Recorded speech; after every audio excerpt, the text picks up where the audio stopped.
Hello, welcome back to another video. तर आजच्या लेक्चरमध्ये आपण डॉट नेटची इकोसिस्टीम बघणार आहे की CLR काय असतं, CTS काय असतं, त्याच्यानंतर CLS काय असतं, त्यानंतर तुमचा इंटरमिजिएट लँग्वेज काय आहे, त्यात JIT कंपायलर कसं काम करतं, गार्बेज कलेक्शन कसं काम करतं आणि मॅनेज्ड अनमॅनेज्ड कोड काय असतो, असेंब्लीजमध्ये कोड जनरेट झाल्यानंतर त्याच्या पुढची प्रोसेस काय असते आणि नगेट पॅकेजेस म्हणजे काय असतात. ओके. तर डॉट नेट, आता डॉट नेट म्हणजे काय आहे की जसं मायक्रोसॉफ्ट वर्ड कोणी तयार केलं तर मायक्रोसॉफ्टने केलं, तसं विंडोज ऑपरेटिंग सिस्टीम कोणी तयार केली तर मायक्रोसॉफ्टने केली, व्हिज्युअल स्टुडिओ कोणी बनवलं तर मायक्रोसॉफ्टने बनवलं.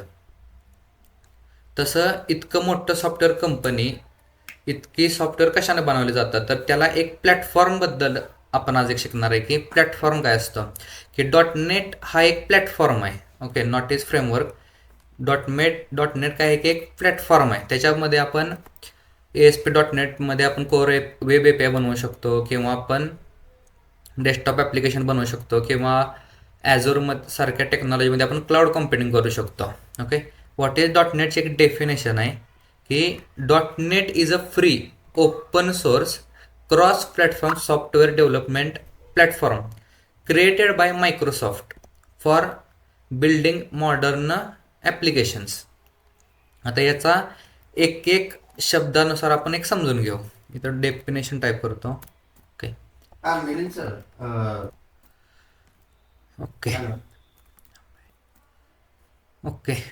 तर dot net is a free आणि ओपन सोर्स आहे. आता याचा अर्थ काय आहे की पहिलं तर डॉट नेट कशासाठी लागलं तर मेमरी लिकेज असेल किंवा DLL असतील किंवा डिफरंट प्रोग्रॅमिंग लँग्वेजेस एकत्र काम करून आपण एखादं मॉडर्न सॉफ्टवेअर बनवण्यासाठी डॉट नेट हा प्लॅटफॉर्म आला. डॉट नेट कोणी काढलं की मायक्रोसॉफ्टनं काढलं मॉडर्न ॲप्लिकेशन तयार करण्यासाठी. महत्त्वाची गोष्ट एक आहे की ती फ्री आहे. ओके. त्यानंतर ते ओपन सोर्स आहे. ओपन सोर्स म्हणजे काय की त्याच्यात कोणताही डेव्हलपर त्याच्यामध्ये आपलं कॉन्ट्रीब्युशन वगैरे देऊ शकतो, त्याला बोलतात की ओपन सोर्स. आणि क्रॉस प्लॅटफॉर्म म्हणजे जसं लिनक्स ऑपरेटिंग सिस्टीम असेल, विंडोज असेल किंवा मॅकओएस, या तिन्ही ऑपरेटिंग सिस्टीममध्ये एकच कोड आपण लिहायचा आणि ते ॲप्लिकेशन तिन्ही विंडोज ऑपरेटिंग सिस्टीमवरती आपण रन करू शकतो, त्याला बोलतात की क्रॉस प्लॅटफॉर्म. आता नक्की ह्या प्लॅटफॉर्म काय डॉट नेट इज काय आहे की प्लॅटफॉर्म आपण म्हणतो की डॉट नेट काय आहे की हा प्रोग्रॅमिंग लँग्वेज नाही. पहिली गोष्ट की तुम्हाला जर कॉलेजमध्ये असेल किंवा तुम्ही जर नवीन शिकत असाल तर डॉट नेट पहिल्यांदा बोलतात की डॉट नेट आलं पाहिजे प्रोग्रॅमिंग लँग्वेज वगैरे. तर डॉट नेट हा प्रोग्रॅमिंग लँग्वेज नाही. डॉट नेट हा एक प्लॅटफॉर्म आहे. त्याच्यावरती आपण जसं की आपल्याला घर बांधा एक रिअल लाईफ एक्झाम्पल घेऊ की जसं आपल्याला घर बांधायसाठी सिमेंट लागतं, विटा लागतात, त्यानंतर कामगार, लोखंड, इंजिनियर, टूल्स वगैरे असं सगळं भरपूर लागल्यानंतर त्याचं आपण एक मिश्रण करतो आणि त्यानंतर आपलं घर बांधतो. तसंच डॉट नेटमध्ये काय आहे की त्याच्या प्रोग्रॅमिंग लँग्वेज असतील C#, F# असेल, VB.NET असेल किंवा C++ असेल. त्याच्यानंतर त्याचा कंपायलर्स असतील, रनटाईम एन्व्हायरमेंट, लायब्ररीज असतील, SDK असतील, CLIs असतील, त्यानंतर फ्रेमवर्क्स असतील, ह्या सगळ्यांचं एकत्र करून हे डॉट नेट प्लॅटफॉर्म बनलेला आहे. ओके. आता नेक्स्ट क्वेश्चन काय येतो की C# आणि डॉट नेट सेम आहेत का. ओके. पहिली गोष्ट तर C# ही प्रोग्रॅमिंग लँग्वेज आहे आणि डॉट नेट काय हा प्लॅटफॉर्म आहे. जसं आपल्या अँग्युलरमध्ये टाईपस्क्रिप्ट ही प्रोग्रॅमिंग लँग्वेज आहे आणि अँग्युलर हा फ्रेमवर्क आहे, तसंच C# प्रोग्रॅमिंग लँग्वेज आहे आणि ASP.NET कोर हे एक फ्रेमवर्क आहे आणि डॉट नेट हा प्लॅटफॉर्म आहे त्यासाठी वापरण्यासाठी. ओके. त्यानंतर काय ते की कॉम्पोनंट्स ऑफ डॉट नेट्स.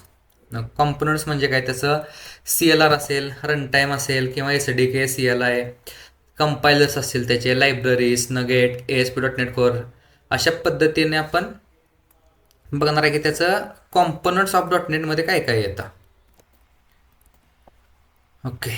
तर पहिला कॉम्पोनंट आहे आपला CLR. आता CLR काय असतो की कॉमन लँग्वेज रन टाईम. आता कॉमन लँग्वेज रन टाईम म्हणजे काय असतं की जसं आपण एखादा C#चा कोड वगैरे येतो की console.writeLine सर्क्युलर ब्रेसेस आणि त्याच्यात डबल कोटमध्ये हॅलो वर्ल्ड वगैरे सर्क्युलर ब्रेसेस कंप्लीट आता हा कोड डायरेक्ट सीपीयूला समजतो का, तर नाही समजत.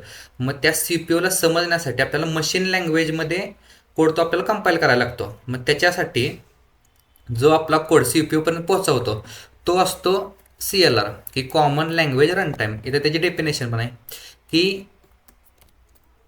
CLR common language is the execution engine of .NET. It manages the execution of .NET application and provides services such as memory management, security किंवा exception handling असेल आणि गार्बेज कलेक्शन. हे सगळं कॉमन लँग्वेज रन टाईममध्ये येतं.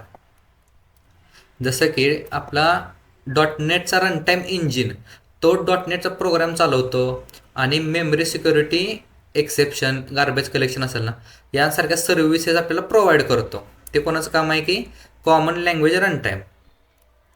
आता CLR नक्की कुठे बसतो, की जसं आपल्याकडं C#चा सपोज इथे कोड असेल, इथं C#चा कोड असेल, त्याच्यानंतर त्याला आपण कंपाईल केलं, इथं असेल तुमचं कंपायलर. त्याच्यानंतर इंटरमिजिएट लँग्वेज जो थर्ड कॉलम येतो आपल्याला, ज्या कोड आपला पहिल्यांदा कंपाईल झाल्यानंतर ज्या प्लॅटफॉर्ममध्ये येतो तर त्याला इंटरमिजिएट लँग्वेज.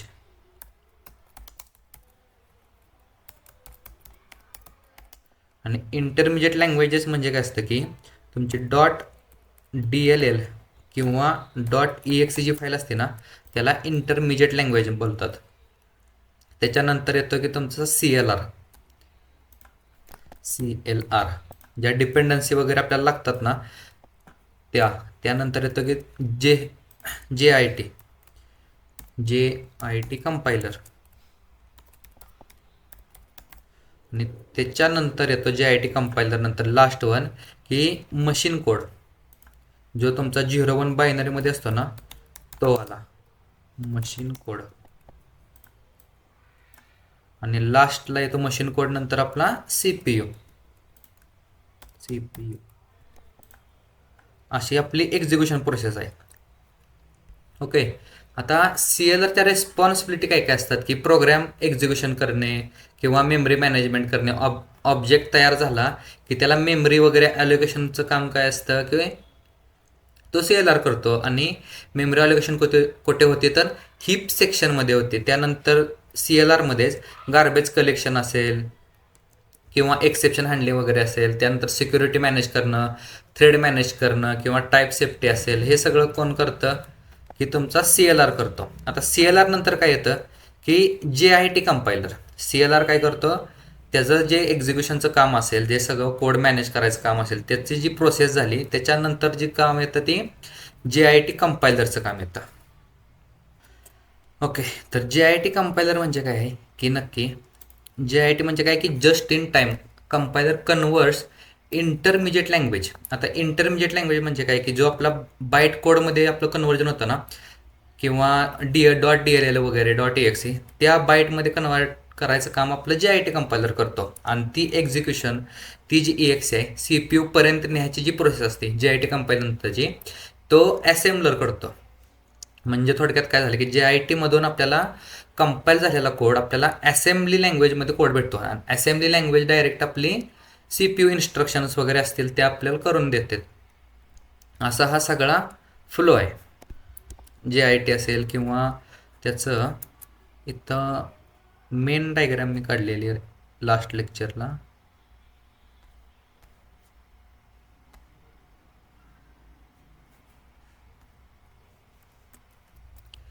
ओके.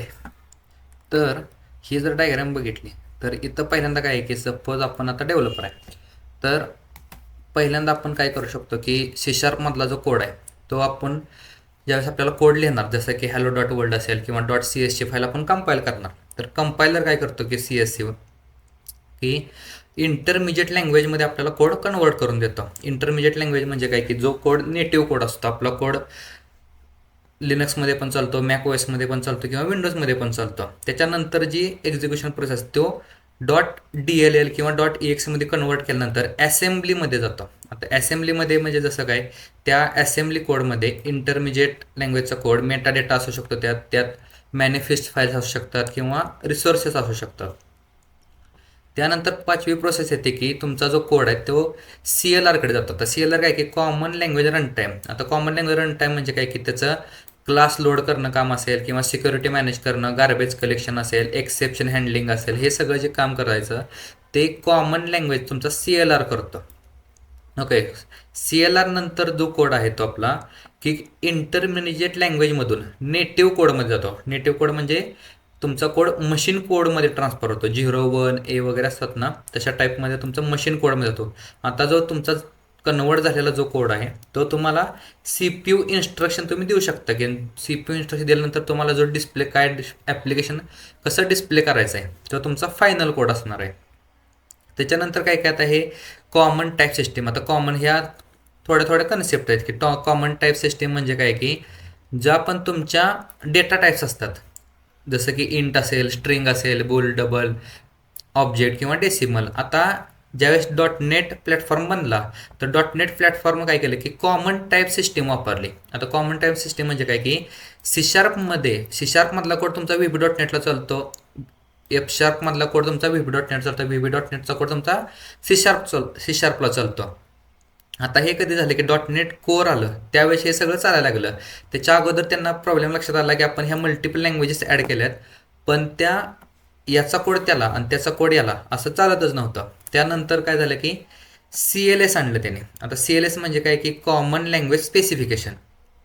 CLR वेगळं आणि CLS वेगळं. की कॉमन लँग्वेज स्पेसिफिकेशन म्हणजे काय की आपण जे व्हेरिएबल्स डिफाईन करतो की जसं आपला इंट असेल, स्ट्रिंग असेल, त्याच्यानंतर आपल्याकडे बुल असेल, बुलियन वगैरे, तर हे प्रत्येकाची डिफाईन करण्याची पद्धत वेगळी आहे. पण इंटरनली जर आपण कोड कंपाईल केला किंवा काय त्याला ट्रान्सपाईल केला तर तो CLSच्या रूल्सनुसार आपला ट्रान्सपाईल होतो. लँग्वेज इंटरऑपरेबिलिटी म्हणतो ना, तशा टाईपमध्ये. नेक्स्ट काय आहे की आपल्याकडे इंटरमिजिएट लँग्वेजचा कंपायलर असेल. आता इंटरमिजिएटचा लँग्वेजचा कंपायलर म्हणजे काय, तो इंटरनली असेंब्ली कोडमध्ये तो कोड जनरेटचा जो कंपायलर असतो ना, तो त्याचं काम असतं. नेक्स्ट आहे की CLR, common language run time वगैरे आपण सांगितलं की क्लास लोड करणं असेल, सिक्युरिटी मॅनेज करणं. त्यानंतर GIT कंपायलर्स, गार्बेज कलेक्शन म्हणजे जे पण आपलं गार्बेज असतं. आता गार्बेज म्हणजे काय की जो पण आपल्याला क्लास असतील ते आपल्याला हिप मेमरीमध्ये पाहिजेत आणि जे ऑब्जेक्ट असतील ते आपल्याला स्टॅक मेमरीमध्ये पाहिजेत. हे सगळं कोण करतं की गार्बेज कलेक्शनचं काम असतं. त्यानंतर मॅनेजड कोड आणि अनमॅनेजड कोड.